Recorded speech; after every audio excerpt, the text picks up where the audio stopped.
partie magazine consacrée à l'interview que nous a accordé le président d'Urgence panafricaniste à Niger, Oumarou Abdraman, sur cette convocation des 5 chefs d'État du G5 Sahel le 16 décembre prochain par le président français Emmanuel Macron par rapport à la présence des troupes françaises dans l'espace G5 Sahel. Très bonne réception. Mais ce n'est pas une invitation. Le président Macron a convoqué les présidents africains. C'est ce qui est écrit sous la presse. Vous êtes de la presse. Je pense que c'est un langage diplomatique qui ne choque pas. Mais pour moi, je dirais que le président Macron a convoqué ses sous-préfets.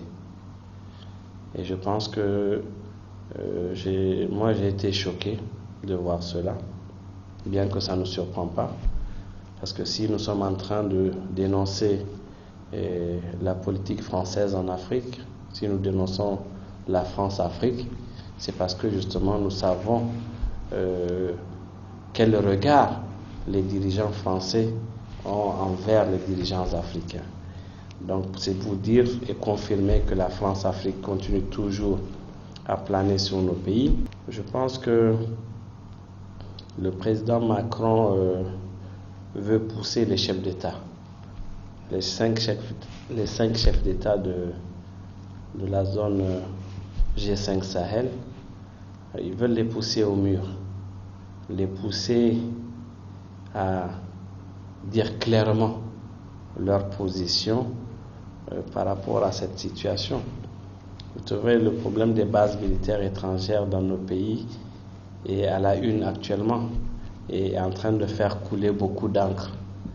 Imaginez un peu nos chefs d'État demander officiellement à ce que l'armée française reste sur nos sols, quelle sera la réaction des populations.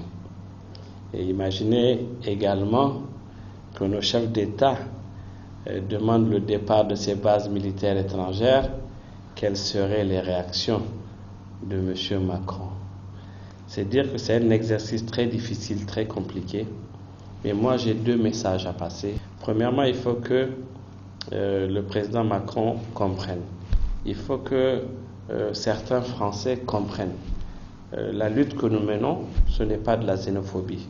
Nous ne sommes pas contre les Français. Et certains utilisent des jeux de mots pour dire les anti-français. Nous ne sommes pas des anti-français. Nous sommes des anti-France-Afrique. Nous sommes des anti-politiques françaises en Afrique. C'est très différent. Donc, je voulais en fait que le président Macron comprenne qu'il y a une nouvelle génération qui comprend les choses, qui voit les choses. Et cette génération ne peut pas laisser passer ce qui est en train de se passer dans nos États. Qu'ils comprennent également que c'est vrai, souvent, ils ont l'impression que ce n'est pas toutes les populations qui sortent dehors pour parler des problèmes de ces bases militaires étrangères, mais qui comprennent que 90% du cas du Niger, 90% des Nigériens pensent que leur présence n'a rien apporté dans cette lutte contre le terrorisme. Ils n'étaient pas là, on avait enregistré beaucoup de morts. Ils sont là, nous sommes encore en train d'enregistrer beaucoup de morts. Donc la question que se pose le Nigérien lambda, quel apport y a-t-il eu avec ces bases militaires étrangères? Donc le premier message, il est adressé au président Macron, qu'il sache qu'une nouvelle génération est là, qui n'acceptera plus de se faire piétiner, qui n'acceptera plus justement qu'on se lève un beau matin pour venir s'installer dans un pays. Parce que vous devrez savoir qu'aucune force étrangère ne peut s'installer en France sans qu'on ne passe par l'Assemblée nationale européenne. Je l'ai dit une fois lors de la motion de censure, pourquoi au Niger nous ne sommes pas passés par l'Assemblée nationale, sachant bien sûr qu'ils ont une majorité confortable au niveau de l'Assemblée. Normalement, un texte comme ça allait passer comme une lettre à la poste. Mais devant l'histoire, on saura qui a qui ont voté, ça c'est un, et on verra le contenu du document, ce qu'il y a dans le document qui va nous lier à ces bases étrangères. C'est pour ça que nous demandons que ça passe par le Parlement. C'est pas parce que nous disons... Il faut que les gens comprennent, nous ne disons pas de faire passer cela au Parlement pour que le Parlement rejette. Le Parlement ne va jamais rejeter. Il y aura toujours c'est téléguidé, c'est télécommandé, c'est robotisé qui vont faire passer cela. Mais en passant par l'Assemblée nationale, le peuple aura quand même le document entre les mains pour savoir ce qui lie l'État du Niger à ses bases militaires étrangères. Le deuxième message que je voulais faire passer, c'est pour nos chefs d'État. Qu'ils comprennent qu'ils sont face à l'histoire. Qu'ils comprennent qu'aujourd'hui, la nouvelle génération, qu'ils comprennent que la majorité de la population a les yeux braqués sur eux. Et que le 16, à Pau, toutes les populations du G5 Sahel auront les yeux braqués sur eux. Qu'ils comprennent une chose, s'ils prennent la meilleure des décisions pour dire la vérité au président Macron, ils auront le soutien populaire. Par contre, s'ils font l'erreur de confirmer à la nouvelle génération qu'ils sont des sous-préfets de la France, qu'un petit Macron peut les convoquer dans une ville de son choix pour les mettre dos au mur, qu'ils comprennent aussi qu'il y aura une nouvelle génération qui va leur dire qu'ils seront opposés et qui vont même manifester leur mécontentement pour dire que ce n'est pas normal. Au début, c'était un débat un peu tabou. Les gens ne voulaient même pas, quand on dit la politique française en Afrique, les gens ne veulent pas en parler. Mais aujourd'hui, ça va. Vous avez suivi récemment le débat qu'il y a eu sur RFI. Vous avez écouté le président Issoufou, vous avez écouté le président Déby. Vous n'avez pas l'impression qu'il y a quelques chaînes qui commencent ils commencent à se débarrasser de certaines chaînes? Ils sont toujours sous l'emprise, c'est vrai, de l'ancien colonisateur, mais je pense qu'ils se rendent compte que les populations attendent un langage vraiment plus ferme, plus direct par rapport à notre partenaire qui est la France. Voilà. S'ils veulent nous aider dans la lutte contre le terrorisme allait reculer. Le plus important pour nous, nous ne voulons plus que les Nigériens meurent à cause du terrorisme. Nous ne voulons plus voir des jeunes officiers tomber sur le champ d'honneur alors qu'ils étaient appelés à avoir un bel avenir dans l'armée. C'est ce que nous voulons. Nous voulons que les Nigériens se déplacent du nord au sud, d'est en ouest, en toute sécurité. Nous, c'est ce que nous voulons.